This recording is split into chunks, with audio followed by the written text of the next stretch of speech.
This video is powered by the pros at Pascal Air Plumbing and Electric. Arkansas owned, Arkansas operated. GoPascal.com. And we'll visit with the king of college football talk, Bill King, from Nashville Sports Radio, hosting 6 to 9 Monday through Friday. And usually when we talk to Bill King, he is in his home studio. He is right where he usually hosts the show, but he is on the road right now, returning from the Macon, Georgia Touchdown Club, where he was the featured speaker. Bill, where on the drive are you right now? On the Nashville side of Chattanooga. Not bad. How was the visit? You get some. We got a really great touchdown club in Little Rock that gets great guests. What's the Macon Touchdown Club like? It's good. They get Kirby Smart once a year. That's all that matters, right? Yeah. If you're in Macon, what else matters? Yeah, that's exactly right. Their fans over there happy with the performance so far from Georgia? I don't see any reason why they wouldn't be. An afterthought. Yeah, I think they're very confident. This team isn't as good as, I think, the last two teams. I think they're a little more human, but they're still capable of winning it all, and there does not appear to be one team that stands out above everybody else right now, so they're still the favorite as far as I know. What do you learn from Florida with an upset win over Tennessee last weekend? They get Kentucky on the road, so, I think Kentucky's a pretty good team this year. Well, Kentucky's been beating them. Kentucky's a favorite in this game. And now I don't know if Kentucky's had a real match. They came to Vanderbilt, won pretty handily this past weekend. But, yeah, I think that'll be interesting going up there to Kroger Field and playing. And tell you where Florida is a lot better is their defense. They hired Austin Armstrong, who made a name for himself in his 20s just not long ago at Southern Miss as their defensive coordinator. Saban hired him, and he wasn't there a month or two before Florida made him defensive coordinator. And he has made a big difference. The offense is still a little boring. They don't make a lot of big plays. They're physical in the running game, but that defense is much improved. Bill, I was looking at the slate, and you got LSU going to Mississippi. It's kind of another rivalry game if you're looking at LSU with the Arkansas game. These young kids these days, riding emotions. Do you see LSU having any type of letdown going into Oxford this weekend?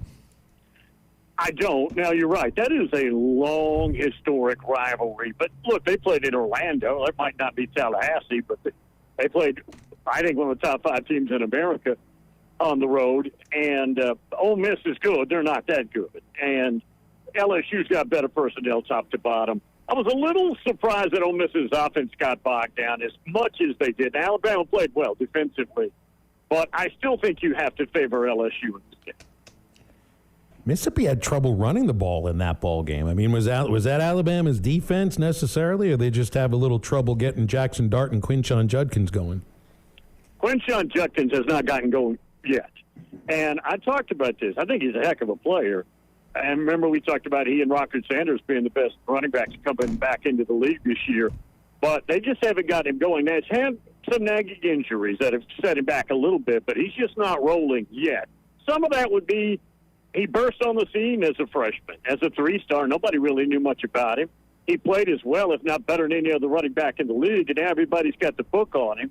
And sometimes it's just hard your sophomore year to match a splash first season, and I don't think the offensive line's doing them a whole lot of good either in the running game.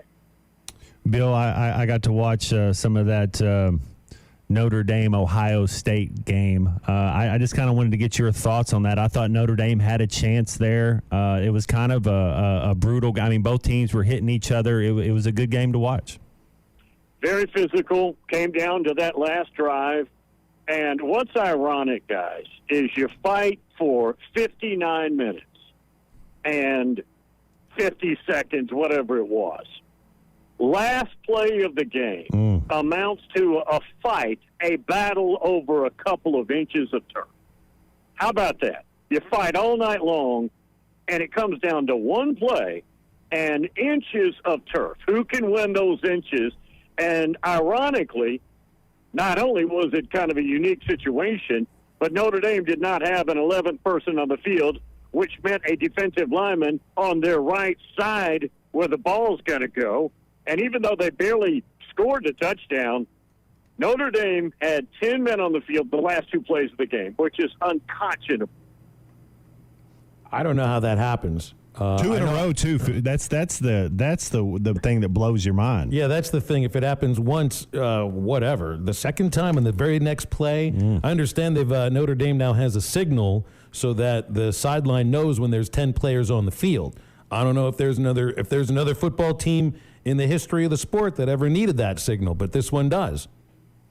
Think about how many failures you have to have, particularly in a situation like that, right? Game's on the line. This is it. Score, they win. No score, you win. The head coach, failure. Defensive coordinator, failure. Defensive line coach, failure. And the player that ought to be in there, failure. That's 4 levels, guys, you've got to get through to not get that done twice. You know, so looking back at the Arkansas LSU game, there were some communication issues with getting a play in from the sideline that resulted in 2 timeouts way early in the third quarter on a drive that eventually resulted in a field goal rather than a touchdown. And look, I mean, it was really tough to stop LSU. There's no doubt about that. But, and it's just a but and an if that goes after it, if Arkansas had those 2 timeouts on LSU's final drive, that game might have gone to overtime because I think Arkansas looked like LSU was having trouble stopping them too. No question. I got to admit, guys, I thought that would be a pretty one-sided. Saturday night, Baton Rouge, LSU's playing well, and that was a heck of a game. Much closer game than I anticipated. You're right. They didn't slow Arkansas down much either. And, yeah, those are moments you'd love to have back. Absolutely. Bill, I do want to ask you about this Notre Dame-Duke matchup that's coming up. And I've had a couple people that are big-time football people telling me that Notre Dame better watch out, that Duke can win this game. What are your thoughts going into this game? Totally agree. This is a very good, well-coached Duke team by Mike Elko in year 2. Won 9 games a year ago. He's got a really good quarterback in Riley Leonard. Very physical team, tough team.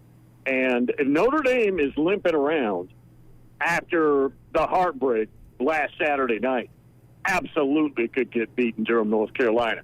Guys, their next 3 games are at Duke, at Louisville. Louisville's a well-coached team, good team right now under Coach Brom. And then you come home and you get Caleb Williams in Southern Cal. That's tough. Caleb Williams looks like a Denver Bronco, huh? I mean, oh, my goodness. Yeah, oh yeah.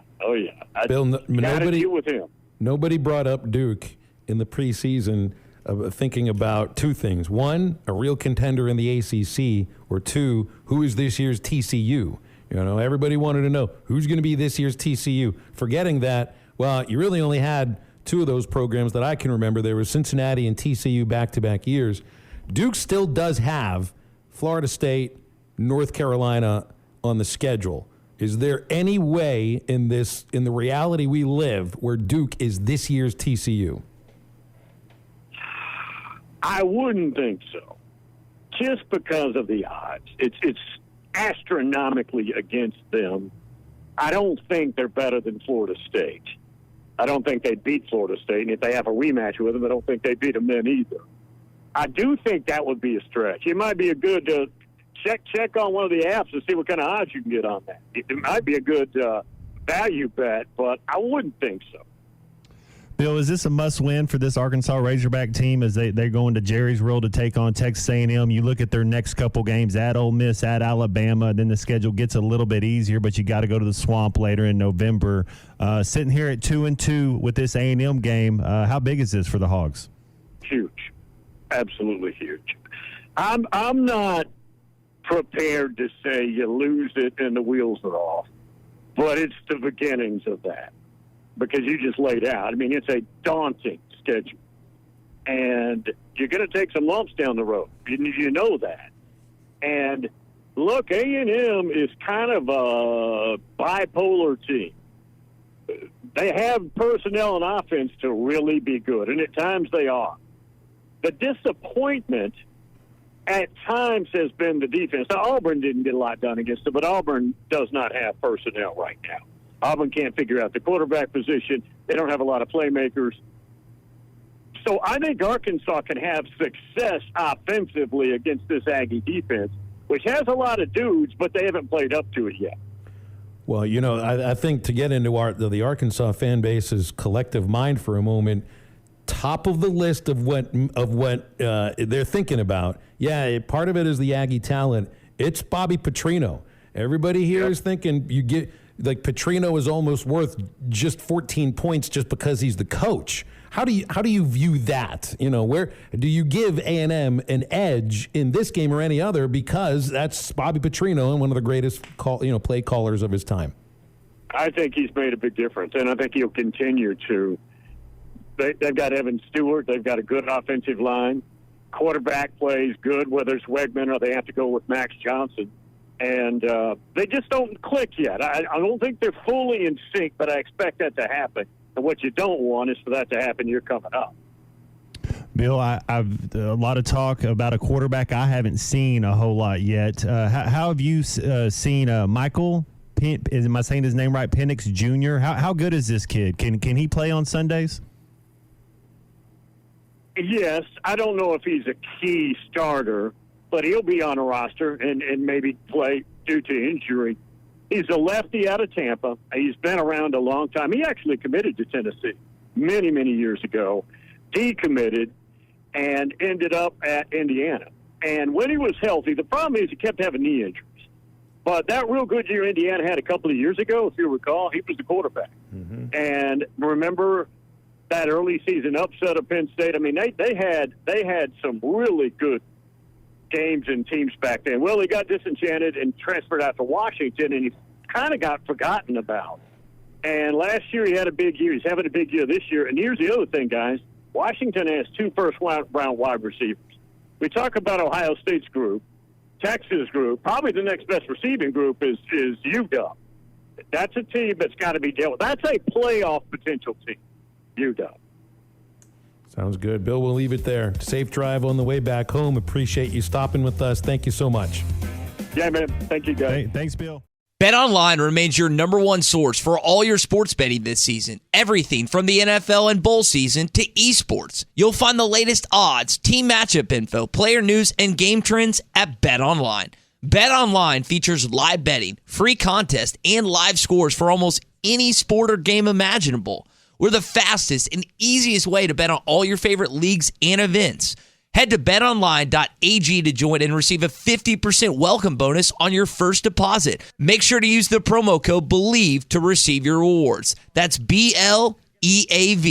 Bet Online, where the game starts.